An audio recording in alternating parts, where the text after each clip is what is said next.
there.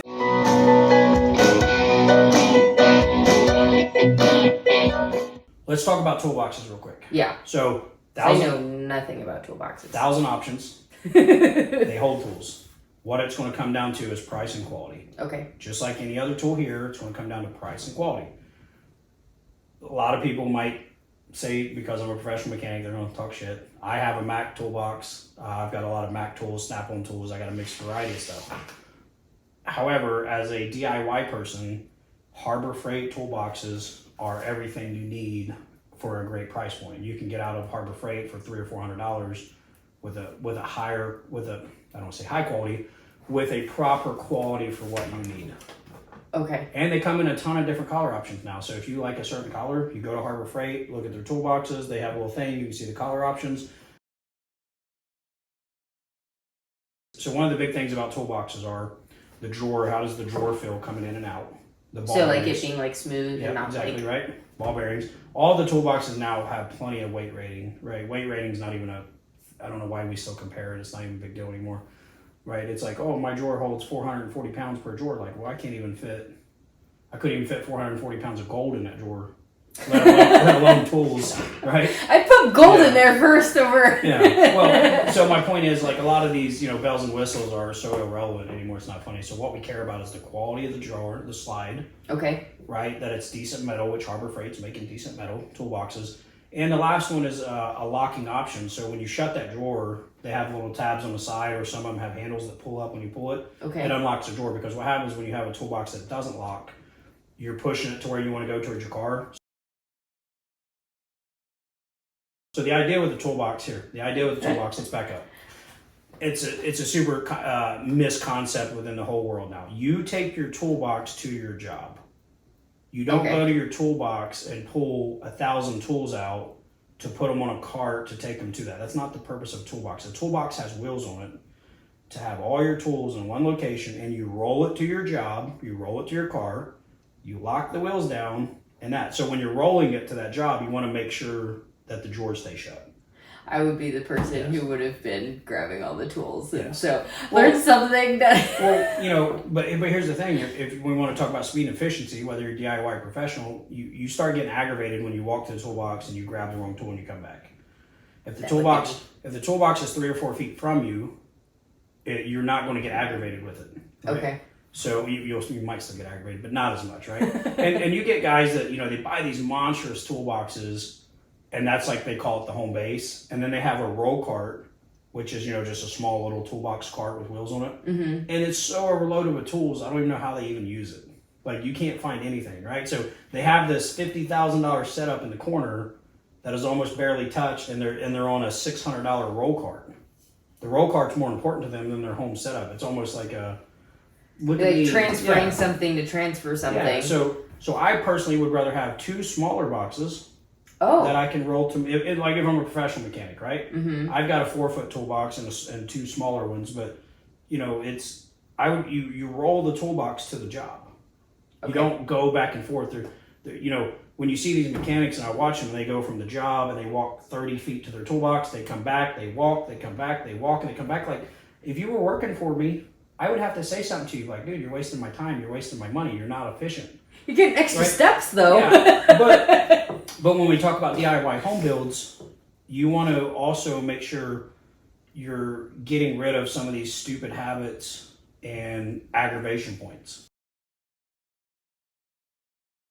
So Harbor Freight toolboxes, and do they typically have different sizes and types? Tons. Yep. So they have what we call a roll cart, which is let's call it 2 feet wide, 3 feet wide. Mm-hmm. Maybe has 5 or 6 drawers, and it's more than plenty for what you need. Okay, so 6 drawers. And again, I think you should post which one you buy and the price you bought it at, and that way they can see what you decided as a starter toolbox. But again, if you've got the money and you think Harbor Freight's junk, go buy something more expensive. Okay. Right? And it's a starting point, right? Yeah. And just for another point, we mentioned Craftsman, we mentioned Olsa, we mentioned Gear Wrench and all that. If those are too far out of your price point, go to Harbor Freight. You go with what you can afford, right? And the reason I say that is because you don't see a professional mechanic, I mean, maybe some, but you don't see the majority of professional mechanics running Harbor Freight because they make enough money, it's part of their trade, and they buy higher quality tools. Got it. You're not making money with your tools. So you shouldn't go out with a major expenditure just to buy tools. That I can't pay for, that my husband might divorce me because I spent too much money on tools. There's so many preferences out there. You know, being a DIY person, maybe you bought this one because you like the color, or maybe it was maybe it had a cool design on it. Maybe it's your toolbox. It's an accessory, right? Especially in the DIY field. I know guys with professional boxes that have them professionally painted. That's cool. Yeah, right. Because it's a reflection of their personality, right? When you build this car, it's a reflection of your personality. Yeah. Your tools, your toolboxes are a reflection of you, and they represent you. That's if you owned a gym, and I walk in that gym, I hope it represents and reflects your personality within that gym. If you don't have any leg day equipment, you know. Right? Rarely, and when we talk about, you know, things representing our personality, rarely do we see somebody that's like super aggro and whatever driving a Prius. Right? What I'm saying, things are a reflection of our personalities. That's pretty funny. Right? That's true. So your toolbox is, you know, buy something that you like, buy something that's cool, it's a talking point, it looks good in your garage, and it also meets the quality and price points you want. Cool. Right? Now, let's talk about organization real quick. Yeah, because when it comes down to tools, especially, like, I don't, like, seeing all these out here, I really don't know what any of them are. And then if I get a kit or buy these tools, being able to organize them, I feel like will be really helpful for me to learn what they are. And also I get a lot of anxiety when I don't have a place for things to go back to. It gets really messy and I'll lose things. Yeah. So that's where we specialize. Now, you guys can go out and buy whatever you want. It's about price points. It's about what makes your demand for you or need for you. So when it comes to organization, after you get your tools and toolbox, your next priority should be organization. Because having that tool in the right slot, when you open that drawer and you know which tool you're grabbing, and saves you time, it saves you aggravation. Plus, at the end of the day, when you go to put all your tools back and make sure everything's accounted for, you're building your Camaro. The last thing you want to do is start the engine and you forgot a screwdriver that now goes through your radiator, and now you have to go buy a $600 radiator. That's a really good point. And clean up the mess in your garage, right? So having all your tools organized is not only speed and efficiency, it also comes down to safety. Okay, that makes a lot of sense. Right, so what we specialize, and again, you guys are welcome to go buy whatever you like. It's and that's what I always say to everybody. There's tons of options out there. Buy what suits you the best. Our product, Toolbox Widget, was made out of necessity for what I needed. And I think it's a high quality product. It might be too far out of your price point. It might not be what you're looking for, but it has a lot of features I talk about that go in there. So our product is modular, right? So what that means is each organizer is individual. So think about this, you have 100 wrenches, you've got 100 organizers. Okay. So every tool has a slot. So when you open that drawer and you see a missing tool, you know that tool is not in your toolbox. Is it in the car? Did Zach use it? Whatever. Did you borrow it? Did you let a friend borrow it? But that's why when a lot of organizers out there, they only hold 12, they only hold 14. Well, if you have a wrench set that only holds 12, you got 16 wrenches, where do those other ones go? If they don't have a home, you don't know how to account for them. You don't know, you can't do proper tool accountability. Now, so that's why ours, you can add 1 to a bazillion, and you can do as many as you want. We have wrench organizers, right? You just plug your wrenches right in. We have socket organizers, pliers, screwdrivers, and all that. They all work together. It's beautiful. We also have labels that plug in so we can label everything for quick identification. So you're learning, and you say, hey, I think, so you'll eventually get to the point where you see a bolt and you say, oh, I think that's a 10 millimeter. You're going to go grab the 10 millimeter. And you're going to be super close. You might get it the first time, or it might be an 11 millimeter, right? So, but I'm not going to get it on the first time. Well, I won't put that word in. I will get it on the first time. But that's why we have an identification system too. So the other point is, if you come back and you see a missing tool and you see it labeled as 10 millimeter, and you know you were just using that 10 millimeter in the house and you forgot, well, now it correlates with your brain, like, oh yeah, I left it in the house. Okay. Right. So one of our other big concepts too is, I'm not sure, maybe Zach can tell me if you can see this. Can you see that orange? With our organizers, I can't speak for everybody. I'm not going to talk about competitors, but our organizers have orange stripes or stems on every organizer. Okay. Meaning, if you have 6 wrenches, Okay. And you have I all see 6 it. wrenches installed, you don't see any orange. Well, if you come back and you quickly, within seconds, you can go left or right of your drawer and you see any orange staring at you, you know you left a tool behind. So not only do we have a tool organization, a modular tool organization system, we also have a quick tool accountability system. There's also magnets and other stuff that hold it down to the drawer, but we're just talking about how to get organized. Okay. Right, so that's our product. So when it comes to organization, find a product that works best for you, works within your price point, and so on. But when we talk about toolbox organization, we want to put all our wrenches in one drawer if they fit. Okay. Does it matter like where? It's your preference. Okay. It's like I tell people, it's your toolbox. Organize it the way you want. Organize it for what works best for you. I like left to right. Some people like front to back. But at the end of the day, what you want to do is separate. Like, let's talk about wrenches.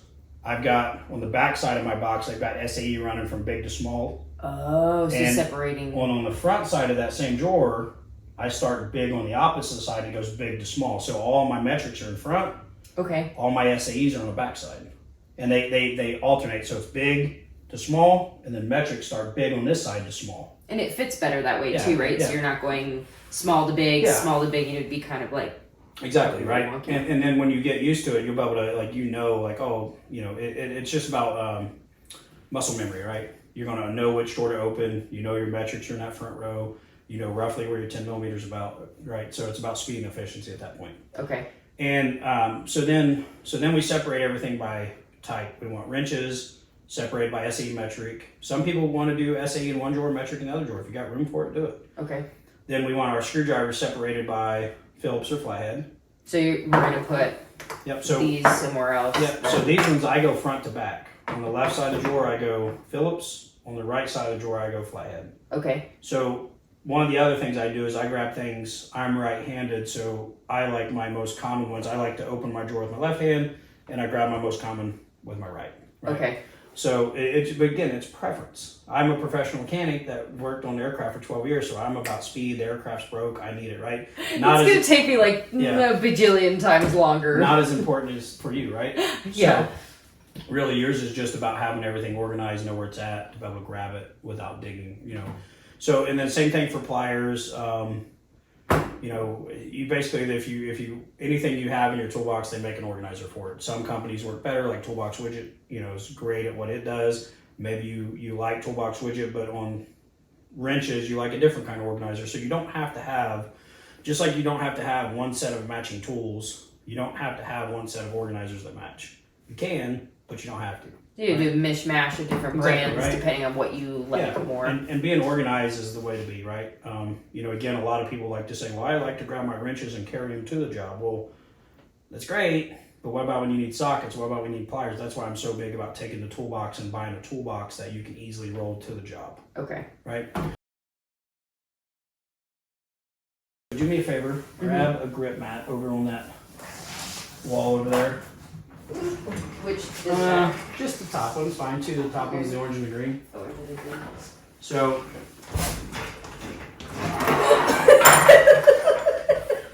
I need a license to drive this chair. So let's talk about again, this is one of our products, Grypmat, right? So let's talk about when you're working on the engine bay, you're working on the fender of a car, you don't want to scratch anything, right? A lot of guys they set all their tools along the edge of the engine bay. They take rags, they set them wherever. So this is 100% silicone product, so it won't scratch anything. Assuming nothing got embedded, no metal got embedded on the bottom, it won't scratch anything. That was a prototype we're doing. But anyways, so what this is when you're working on your engine bay, you can take your tools. So you can go, you set this down on your engine bay, and then it gives you a place to put your tools. That way there's accountability. And you know exactly where everything's at. It's not rolling off and so on. And then you have these additional pockets that allow for bolts, nuts, washers, whatever, rags, and so on. But it gives you a place to put your tools. So again, it's about being organized. It's about being efficient. It's about being clean. It's not like, I dropped a screwdriver on the fender and now I have to touch up paint repair, right? So these things are cheap. Again, these are our products. They make competitors. You're welcome to buy whichever one you want. But we have products that'll help. Let me say this a different way. We sell products based on, how do I put it? Everything's always solving a problem. Well, solving a problem, but everything's always post, right? you do something and you mess something up, then you want to go buy something so you don't do it again. Does that make sense? I would like to avoid, especially, that's why we didn't do the paint job. We did epoxy primer on the car because my guy was like, you don't have anything in the engine bay. You don't want to do a full-fledged paint job and then scratch it. Yeah. Well, but we're in the mindset of we always do something and mess something up, break something, then we post get something so we don't do that again. Okay. Right? That makes sense. For instance, you hurt your knee at the gym, then you buy knee wraps. Right? You drop something in an engine bay and it takes you an hour to find it and get it out, then you go buy a Grypmat. So you have the option to buy these post or pre, but they do great. They're flame resistant. They're food grade silicone. They all work with each other. So you put it right on the vehicle itself? You can, yeah. So it feels like it doesn't really, because that's what I call it, Grypmat, right? So it doesn't really slide. If it's a clean surface, let me see. I don't know if I can do it sitting down. But usually they're pretty grippy. They don't slide. You can even put them on your windshield. Super high angle. Okay. You can put them on the windshield. The other thing too is if you're a professional mechanic watching this, if you go work inside somebody's vehicle or their bay, it gives you a place to put your tools. Like, here's a good example. I was working as an aircraft mechanic. I forgot I had a screwdriver in my back pocket. I went to sit down. Luckily, I didn't damage the seat, but I almost did, right? So when you put tools in your back pocket, things like that, you have potential of setting in your car and then putting a hole in your seat. Yeah, don't. Granted, the aircraft I was working on was about $70 million. The seats are probably about $150,000 each. Right? So luckily I didn't damage the seat. But this comes to when you're working on a boat, when you go inside your house working on something. We've been selling a lot of these to quick change oil places because as soon as they come in, I guess they have a problem forgetting to put people's caps on or losing caps. So as soon as a car comes in now, they put this right on the front and they take their oil caps and put them in here so they can't lose them. And these are pretty easy to clean out too. Yeah, they're dish. Yep. So you just take soap and hot water, and they're also dishwasher safe. So this is another way to organize your tools, just as a FYI. Okay. Lastly, let's talk about, as a new mechanic, there's certain things that you may not be aware of. I don't touch any oils without gloves. Okay. I know a lot of older aircraft mechanics that all have leukemia, other stuff. Chemicals aren't good for you. Yeah. And our body absorbs them as soon as we touch them, right? So proper gloves, you can go pick up latex gloves from Harbor Freight. You can pick them up on Amazon. You can pick up whatever. Have a couple boxes of gloves. And, if you go through 10 sets in a day, who cares? Okay. Right? So as you're working on anything oily, anything greasy, anything whatever, just put the gloves on. They're, what's it cost you? 2 cents per pair? Right? So don't use chemicals. Don't get chemicals on your body. I'm sure I have some older guys huffing and gruffing, but I care about my health, right? I definitely do too. and two, like sometimes I get so dirty working on stuff. I hate scrubbing and cleaning. That's why we invented Knuckle Scrubber. But again, and let's talk about safety glasses. You're going to go up under your car not thinking, and you're going to go to, you're under your car ratcheting, doing something, right? Mm-hmm. A little bit of rust or dirt's going to fall right in your eyes. So just go buy a decent pair of safety glasses. So the beauty of our product too, you can even put safety glasses in here so you don't lose them. Oh, so you can put it into your tool. So you want to keep, but this could probably fit very easy, like right on top of the toolbox, right? And when you move it around, it's not going to be. Yeah. Well, the last thing you want to do is go buy a $10 pair of safety glasses and lose them, right? So treat like that guy over there. Yeah. So treat your PPE, your protective personal equipment. Treat your PPE as if it's part of your tool set, because it is. Right, okay. So make a place to where you put your ink pens, your markers, your safety glasses, your razors, your razor blades, things like that. Make a home for them. Okay.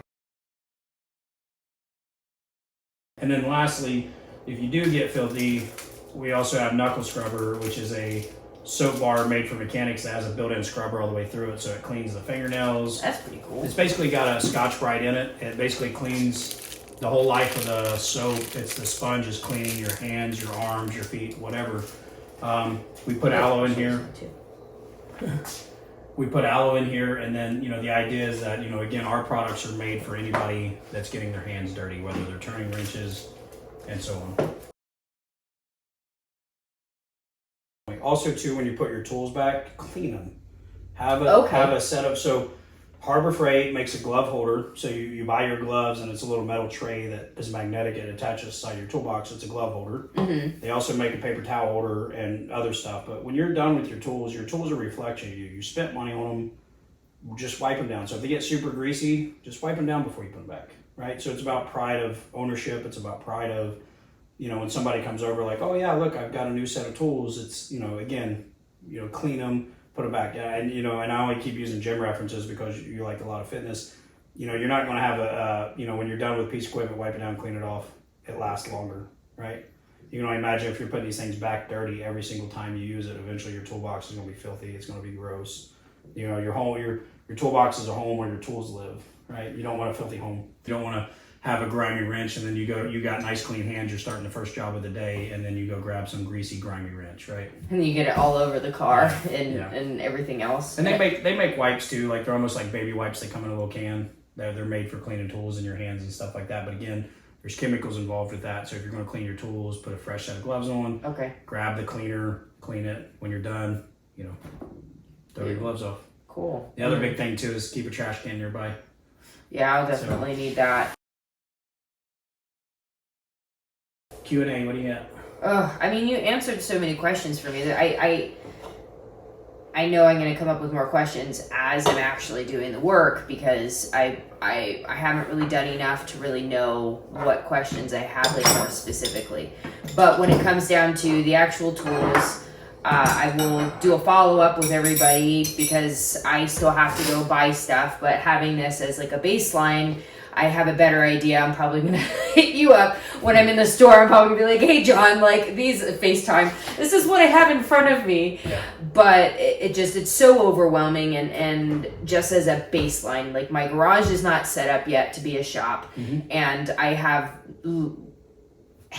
household tool sets. And those ones I already get lost. I don't have a toolbox or any way to organize them. Most of the time they go lost or like I don't know what I'm doing. So this has been really, really helpful. And I know I definitely want like the organizational stuff because I really want to learn what these things are. And as I said, with being clean, having a place to put things back is really important for me. My house gets super messy in areas where I don't know where things go back to. Like our dog organizational cabinet, we know exactly where things go back. So they're always clean. And I really want to be able to keep that. Again, I appreciate you so much, and I know other people are too, because there are more than just me that are in this boat of not knowing even where to start. So yeah, I'm excited to see where we go next. Definitely, and I want to leave this with a closing. So everybody gets overwhelmed with vehicles, working on things, right? The vehicles and anything they were made for humans, right? Okay. So they were designed for humans. Humans put them together. Humans engineered them. Humans take them apart, humans maintain them. So there's nothing on that car you can't work on. You just need the skill set and mindset to do it, right? And you're going to learn that. So like everybody's overwhelmed, like even working on aircraft, working on the space shuttle. There's humans that work on the space shuttle. There's humans that work on robots that fly to space. There's humans that work on submarines and all that. Like everything we do is designed and worked on and maintained by humans. So there's nothing you're not capable of. I didn't ever think about it like that. That's pretty cool. Yeah, I mean, even a Formula One race car, there's a human driver behind it. There's human pit crew. There's a human maintenance crew. There's a human engineering team. There's nothing that you're not capable of. You just haven't applied yourself to that specific industry or applied yourself to that specific vehicle, but you're highly capable of it. And it's breaking it down to baby steps. 100% progress, not perfection. Yeah, and I'm definitely going to be taking a lot of baby steps. Thank you so much. I really appreciate it. And we're probably going to see you a little bit more. We're going to have to come back out here to get more help. But anyway, thank you guys. See you for the next one.